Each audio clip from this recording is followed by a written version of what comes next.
Doctor Pranav Pandya, प्रमुख विश्व गायत्री परिवार एवं कुलपति देव संस्कृति विश्वविद्यालय से अनुरोध करूंगा कि वे कृपया सभा को संबोधित करें। डॉक्टर प्रणव पांड्या।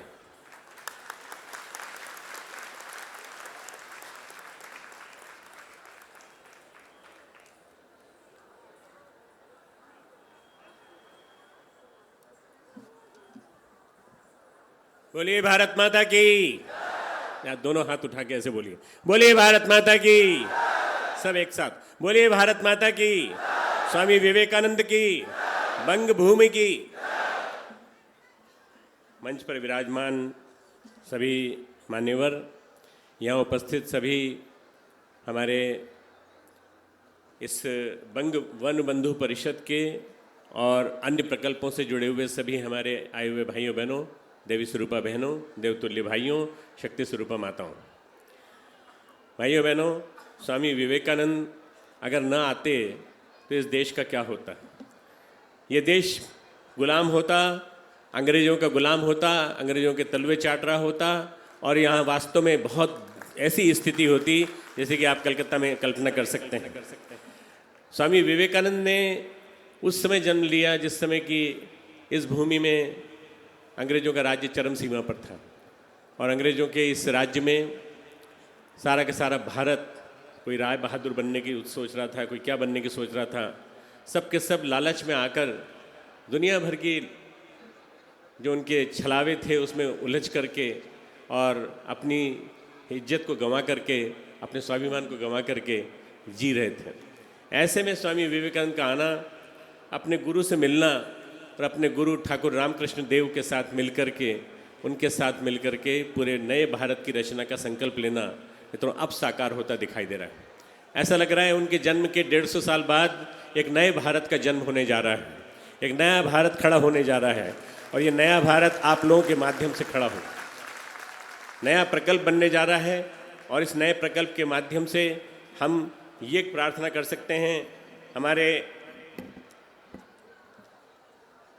ठाकुर श्री रामकृष्ण देव से कि आप धर्म की स्थापना करने आए थे। स्थापकाय च धर्मस्य सर्वधर्म स्वरूपिणे अवतार वरिष्ठाय रामकृष्णाय ते नमः। हे रामकृष्ण के रूप में आए हुए अवतार, आपने धर्म की स्थापना के लिए अवतार लिया था। वो धर्म की स्थापना का स्वरूप फिर से होने जा रहा है कि भारतीय धर्म, संस्कृति धर्म, भारतीय संस्कृति, भारत धर्म, भारत भूमि के प्रति अपना गौरव और बार बार ये कहना, माता भूमि ही पुत्रो अहम पृथिव्याम। ये भूमि मेरी माता है, मैं पृथ्वी का पुत्र हूँ। ये हमारे उपनिषद का वाक्य है। स्वामी विवेकानंद को ढूंढते ढूंढते, रामकृष्ण परमहंस ढूंढते ढूंढते घूमते हुए आमार नोरेन कोथाय, आमार नोरेन कोथाय, आमार नोरेन कोथाय ढूंढते हुए आए और उनको पकड़ के ले गए। एक फिलोसोफर, एक साइंटिस्ट अगर वास्तव में वो बनते तो वो ICS ऑफिसर बन सकते थे, सुभाष चंद्र बोस की तरह से और श्री अरविंदो की तरह से।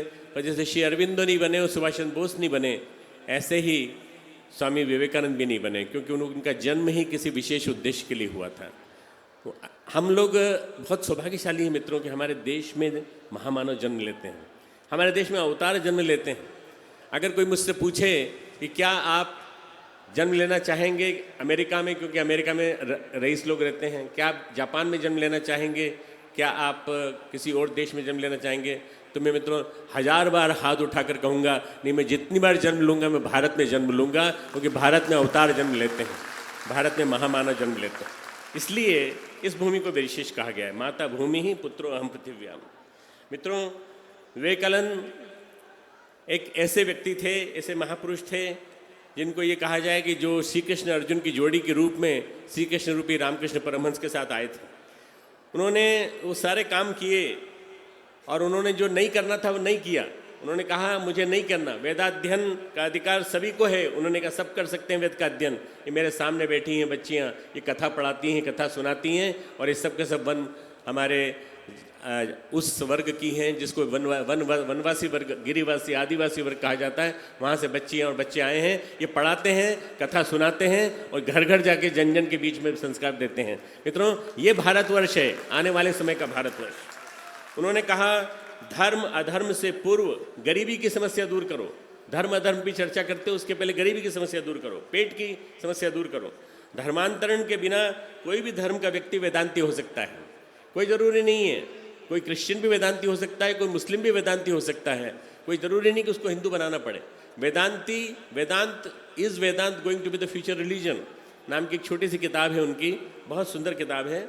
और उस किताब को मैंने करीब 2-2.5 हज़ार की संख्या में बांटा है, सब लोगों को दिया है। मैं चाहता हूँ सब व्यक्ति पढ़ें ताकि वेदांत को समझ सकें।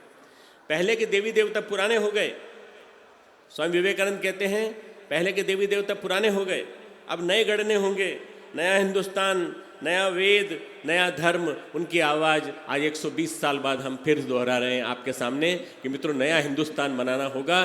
और ये नया हिंदुस्तान अंग्रेजी साम्राज्य की से प्रभावित जो ये कल्चर आ गई है, पाश्चात्य सभ्यता आ गई है हमारे देश में, जो अभी डॉक्टर काकड़ोकर जी बोल रहे थे कि जिस तरह से मैकाले की शिक्षा ने हमारे यहाँ हावी होकर के हमारे देश के लोगों को प्रभावी कर दिया है। ये 65 करोड़ युवा, भारत का 65 करोड़ युवा आपसे मांग रहा है कि आप हमें विवेकानंद के बारे में बताइए, हम विवेकानंद जैसा बनना चाहते हैं। अगर 65 करोड़ विवेकानंद गढ़ने का समय आया है तो यही समय है, आने वाले 12 वर्षों में हम लोग 65 करोड़ विवेकानंद गढ़ के दिखा सकते हैं। और ये विवेकानंद देश को बदल के रख देंगे, देश को, इस भारतवर्ष को सारे विश्व का जगत गुरु बनाकर फिर से रहेंगे, ये निश्चित रूप से मान करके चलिए। मित्रों, वो बंगाली में मैंने सुन लिया उसको, पर मैं फिर से उसको हिंदी में बोलना चाहता हूँ। मैं जिस देश जाति में जन्मा हूँ उसका मुझे अभिमान है, स्वामी विवेकानंद ने कहा। आमी विवेकानंद बोलची, बार बार उन्होंने ये कहकर ये कहा कि मैं जो बोल रहा हूँ मैं विवेकानंद बोल रहा हूँ। जैसे भगवान कृष्ण ने गीता में कहा है, मैं बोल रहा हूँ, इसको मैं कह रहा हूँ, मैं यानी भगवान के रूप में कह रहा हूँ, मैं वासुदेव श्री कृष्ण नहीं, मैं भगवान के रूप में कह रहा हूँ। जब भी विवेकानंद कहते हैं तो वो भगवान के रूप में कहते हैं, अवतारी चेतना के रूप में कहते हैं, ऋषि चेतना के रूप में कहते हैं। और वो जो कहते हैं वो सारी की सारी बातें मित्रों इतनी ज़्यादा सुंदर हैं, इतनी बढ़िया हैं कि आज की हमारी जो शिक्षा पद्धति है उसको बदलने की बात कहते हैं। आज की शिक्षा पद्धति हमारी अंग्रेज़ों से प्रभावित है। बच्चों को पढ़ना नहीं आता तो बच्चों को हम स्कूल भेज देते हैं, और बच्चों को स्कूल भेज देते हैं तो बच्चों के स्कूल में टाई पहना के भेज देते हैं। ये भी नहीं आता उनको, 10, 12, 15 बच्चे एक रिक्शे में ठूंस करके भेज दिया, उनको नाक पोंछना नहीं आता, टाई से नाक पोंछ लेते हैं और कुछ नहीं आता इसके अलावा उनको। ऐसी स्थिति हो गई है कि कॉन्वेंटों की बाढ़ आ गई है और भारतीय संस्कृति का कोई भी विद्यालय, महाविद्यालय, विश्वविद्यालय कहीं भी नहीं है। मित्रों, एक विश्वविद्यालय हमने बनाया, देव संस्कृति विश्वविद्यालय, भारतीय संस्कृति का विश्वविद्यालय। आपको उसमें आमंत्रण है, आप आइए। विवेकानंद के सपनों को साकार करने वाला विश्वविद्यालय बनाने की हमने कोशिश की है। ये जो यहाँ जितना भी कुछ मैंने अभी तक देखा और मैं आगे जो देखूंगा, मुझे ऐसा लगता है कि हमारा और आपका संकल्प एक ही है, विवेकानंद के स्वप्न का भारत बनाना, विवेकानंद के सपनों का भारत गढ़ना। ये विवेकानंद के सपनों का भारत वैसा भारत होगा जो गरीबों के लिए भी होगा, अमीरों के लिए भी होगा, और अमीर स्वयं अपने इच्छा से अपना सारा पैसा दे करके और देश के लिए कुछ करने के लिए संकल्पित होंगे, ऐसा मुझे लगने लगा है। ये जो 2014 की जो कुंडली है, इसकी कुंडली को ज्योतिष के हिसाब से पढ़ा गया तो ये देखा गया कि इसकी कुंडली 1947 की कुंडली से मिलती है। इसका मतलब ये कि परिवर्तन की प्रक्रिया चालू हो चुकी है। 1947 में गलत हाथों में चला गया नेतृत्व, अब 2014 में सही हाथों में है, और ये सही हाथ का मतलब है आप सब, आप और हम सब मिलकर के, हम सब मिलकर के नया भारत रचेंगे और आने वाले 12 वर्षों में नया भारत गढ़ करके दिखाएंगे। इस नए भारत में नया युवा, तरुण भारत, और तरुण भारत, इतना तरुण कोई भी देश नहीं है, इतना युवा कोई देश नहीं है। अगर आप पूरे देश को, पूरे विश्व को देख लें तो पूरे विश्व में आपको देखने को मिलेगा सबकी औसत आयु करीब 65 साल 70 साल 65 साल 70 साल है। 65-70 साल के लोग किसी देश को नहीं बना सकते, वे वहाँ के देश की व्यवस्था पर भार बन जाते हैं। मैं स्वीडन गया था, स्वीडन में मुझे एक ओल्ड एज होम दिखाने के लिए ले गए। ओल्ड एज होम देखा तो मैं देख करके बड़ा मुझे ऐसा दर्द हो गया। मैंने देखा कि वहाँ पर कुछ भी, उनके पास कुछ भी नहीं है, जो भी कुछ साधन सरकार ने दे रखे हैं वो सब हैं, पर माता पिता को बच्चों से मिलने के लिए मनाही है। माता पिता बच्चों से नहीं मिल सकते क्योंकि बच्चों को बुढ़ापे की त्रासदी दिखाने को उनका मन नहीं है। हमारे यहाँ संयुक्त कुटुंब प्रथा है, हमारे यहाँ माता पिता को, दादा दादी को, नाना नानी को प्रणाम करके फिर भोजन लेने का विधान है। यह हमारे देश की संस्कृति है। हमारे देश की संस्कृति उनकी देश की संस्कृति जैसी नहीं है। ये हमको समझना पड़ेगा मित्रों कि ये 70 साल औसत आयु वाले लोग जो हैं बाकी देशों के कहाँ ले जा रहे हैं हमें, और हमारा देश जिसकी औसत आयु इस समय 28 साल है, 28 साल, 15 से 35 साल तक की उम्र का हमारा भारतवर्ष है, और आने वाले 12 वर्षों तक ये ऐसे ही रहने वाला है, 2026 तक। 2026 में एक अखंड दीपक जला था, 1926 में शांति कुंज हरिद्वार में इस समय जल रहा है हमारे परम पूज्य गुरुदेव पंडित श्री राम शर्मा आचार्य जी द्वारा। वो अखंड दीपक की हम शताब्दी मनाने जा रहे हैं।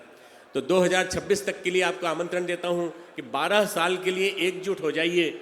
हम लोग सब एकजुट होकर के पूरे भारतवर्ष को, पूरे विश्व का जगत गुरु बना सकते के हैं, ये ऐसी स्थिति ला सकते हैं। ऐसा यह संकल्प हम लोगों का होना चाहिए। हमारे विवेकानंद गाते हैं, बहुत सुंदर गीत गाते हैं अपने गुरु के सामने। चलो रे मन निज निकेतने, संसार विदेशे विदेशीर वेशे, भ्रम केनो अकारणे। हम लोग अपने इस वेशभूषा में बैठे बैठे भी सोचते रहते हैं कि हम इस देश में रह रहे हैं, और इस वेश में रह रहे हैं, जिस वेश में रह रहे हैं, जिस देश में रह रहे हैं, ये देश वो कहते हैं वो नहीं है। ये तो केवल हम पथिक के रूप में सराय में आए हैं, इस देश इसमें तन में आए हैं। अध्यात्म का बेसिक ABCD महात्मा स्वामी विवेकानंद ने सिखाया। मैं समझता हूँ कि इस अध्यात्म और विज्ञान को दोनों को मिला करके उन्होंने जो वैज्ञानिक अध्यात्मवाद सबको दिया, वो वैज्ञानिक अध्यात्मवाद यदि अगर फिर से आ जाए तो आने वाले दिनों में धर्म के नाम पर होने वाली सांप्रदायिक हिंसा ये सब समाप्त हो जाएगी। जो आज हिंदू धर्म के ऊपर आक्रमण करते हैं और ये कहते हैं कि ये हमारे लिए नुकसानदायक है और इसके बदले में ये धर्म स्थापित होना चाहिए, वो सारी चीज़ें समाप्त हो जाएंगी। सारा सांप्रदायिकता समाप्त हो जाएगी अगर वैज्ञानिक धर्म, वैज्ञानिक अध्यात्मवाद स्थापित हो जाएगा, जैसा स्वामी विवेकानंद का सपना था। स्वामी विवेकानंद का सपना था कि आध्यात्मिकता और वैज्ञानिकता दोनों साथ साथ चलना चाहिए। दोनों साथ साथ चलेंगे और हम अपनी जीवंत आत्मा को मानेंगे तो ये केवल एक ही आधार पर होगा, वेदांत के आधार पर। वेदांत को यदि मानेगा आदमी तो कभी कभी किसी के प्रति बैर नहीं रखेगा, किसी प्रति द्वेष नहीं रखेगा, धर्म के नाम पर नहीं लड़ेगा। अध्यात्म आदर्शों को जीवन में उतारने की विधा का नाम है। आदर्शों को जीवन में उतार करके महामानव बनने की कला का नाम है। आदर्श जो अच्छाइयों को अपने जीवन में खेती करे, जैसे आप खेती करते हैं, धान बीज बोते हैं, एक धान बोते हैं तो 1000 धान बन जाते हैं। ऐसे एक गुण बोएं अपनी अंतरात्मा में तो 1000 गुण बन के निकल कर आए। ये संस्कृति है, ये हमारी भारतीय संस्कृति का गुण है। हमारी भारतीय संस्कृति के बारे में कहा जाता है कि हमारी भारतीय संस्कृति सबसे पहली थी, सा प्रथमा संस्कृति विश्ववारा। इस विश्व भर में कहीं भी सभ्यता नहीं थी, संस्कृति नहीं थी, केवल भारतवर्ष था और भारतवर्ष ही रहेगा। अंत में बाकी सब समाप्त हो जाएंगे, केवल भारतवर्ष की संस्कृति ही जिंदा रहेगी और वो संस्कृति संवेदना पे आधारित है। तो संवेदना जहाँ होगी, संस्कृति जहाँ होगी, जहाँ पर हमारी वेशभूषा होगी, हमारा रहन सहन होगा, खान पान होगा, वहाँ हम एक दूसरे के दुख दर्द की चिंता करेंगे। इसी बात को स्वामी विवेकानंद ने अपने उपदेशों में स्थान स्थान पर बार बार कहा है। स्वामी विवेकानंद इस कोलकाता में जन्मे, जिस कोलकाता में आप लोग बैठे हैं धर्मतल्ला में। मैं जब कोलकाता आता हूँ तो मैं अपने आप को बड़ा गौरवान्वित महसूस करता हूँ। मैं समझता हूँ यहाँ की मिट्टी चंदन के समान है। इस मिट्टी को पूजना चाहिए, चंदन में तिलक लगाना चाहिए, क्योंकि इस मिट्टी में स्वामी विवेकानंद ने रमण किया। इस यहाँ से लेके दक्षिणेश्वर तक और राम मोहन लेन से लेकर के और दक्षिणेश्वर तक, और दक्षिणेश्वर से निकलने के बाद जब वो आए और उसके बाद उन्होंने विभिन्न आश्रमों में स्थान लेने के बाद पूरे भारत में भ्रमण किया परिव्राजक के रूप में। पूरे भारत में भ्रमण करने के बाद जब वो विवेकानंद शिला पे बैठे और जैसा परिव्राजिका जी ने बताया कि वहाँ उन्होंने देखा कि भारत एकता, पूरा सारा विश्व एक विराट भारत, विराट हिमालय जैसा विवेकानंद उनको दिखाई पड़ा वहाँ पर। इस विवेकानंद को पूरे विश्व में जाना चाहिए। विवेकानंद वहाँ से वो चट्टान से दर्शन करते हैं और वहीं से ये हमारा ये प्रकल्प भी चालू होता है, जो एक वर्ष पहले चालू किया था हम लोगों ने। विवेकानंद केंद्र जो कन्याकुमारी में स्थित है, उस कन्याकुमारी में जो मंदिर स्थित है उसको आप देख के आइए कभी, आपको पता चलेगा कि वहाँ से संकल्प लिया था उन्होंने कि इस पूरे भारत को अगर बदलना है तो पूरे विश्व को बदलना पड़ेगा। आज सारे विश्व का ध्यान अगर भारत की ओर है तो विवेकानंद के कारण है। विवेकानंद की वजह से लोग जानते हैं कि ये भारत धर्म का देश है, भारत विश्व का देश है, भारत ऐसा देश है जहाँ पे संस्कृति जिंदा है। मित्रों, यही एकमात्र कारण है कि आज हम विवेकानंद के कारण मुंह उठा करके और मुंह ऊंचा करके ये कह सकते हैं कि हम गर्व से कह सकते हैं कि हम हिंदुस्तानी हैं, गर्व से हम कह सकते हैं कि हम भारतीय हैं, गर्व से हम कह सकते हैं कि हम संस्कृति, भारतीय गरिमा और उसको बनाए रखने के लिए तत्पर हैं। आप लोगों ने एक बहुत धैर्य के साथ इतनी देर तक यहाँ स्थान रखा और आप यहाँ बैठे। आपने विवेकानंद के बारे में सब जानते हैं, विवेकानंद के बारे में बहुत सारी किताबें लिखी गई हैं, पर विवेकानंद ने जो अपने बारे में लिखा है वो अगर आप पढ़ेंगे तो आपको पता चलेगा कि विवेकानंद की कितनी व्यथा थी, बहुत दुख भरा जीवन जिया है, बहुत कष्ट भरा जीवन जिया है। और वो जो कष्ट भरा जीवन जिया है उसको पढ़ेंगे आप तो आपको पता चलेगा 3-3 दिन तक खाना नहीं खाना, और जब खाना मिलता है तो किसी चंडाल के पास मिलता है, उसके पास बैठ के भी खाना खा लेते हैं, उसकी चंडाल की चिलम भी पी लेते हैं, और उसके बाद वो कहते हैं कि मैं कैसे वेदांत में भेद करूं कि चंडाल अलग है और ब्राह्मण अलग है, चंडाल अलग है और ये दत्त परिवार का बालक अलग है, मैं कैसे अलग करूं। ये ऐसा आदमी, महामानव, इतनी बड़ी शिक्षा हमको आज से 150 साल पहले दे गया, और वास्तव में सही अर्थों में कहा जाए तो विवेकानंद आते तो भारत का अस्तित्व समाप्त हो गया होता। भारत में समझता हूँ कि रामकृष्ण परमहंस और सभी के होते हुए भी, आज़ाद होने के बाद भी जिन लुटेरों के हाथ में आज है, भ्रष्टाचारियों के हाथ में है, उनके माध्यम से सब लुट गया होता पूरा। पर अब उसको छीन लाने का गौरव आपको प्राप्त करना है, क्योंकि आप उस विवेकानंद के वंशज हैं। आप उस विवेकानंद के वंशज हैं। आप विवेकानंद की परंपरा को, विवेकानंद की संस्कृति को जिंदा रखने के लिए तैयार हैं। आप में से कितने लोग हैं जो विवेकानंद जैसा बनना चाहते हैं? हाथ ऊंचा करके बताइए। आप में से कितने हैं जो निवेदिता जैसा बनना चाहते हैं? हाथ ऊंचा करके बताइए। आप ये बताइए कि क्या आप भारतवर्ष के लिए मरने के लिए तैयार हैं? तैयार हैं? तो मित्रों, यही सबसे सही समय है।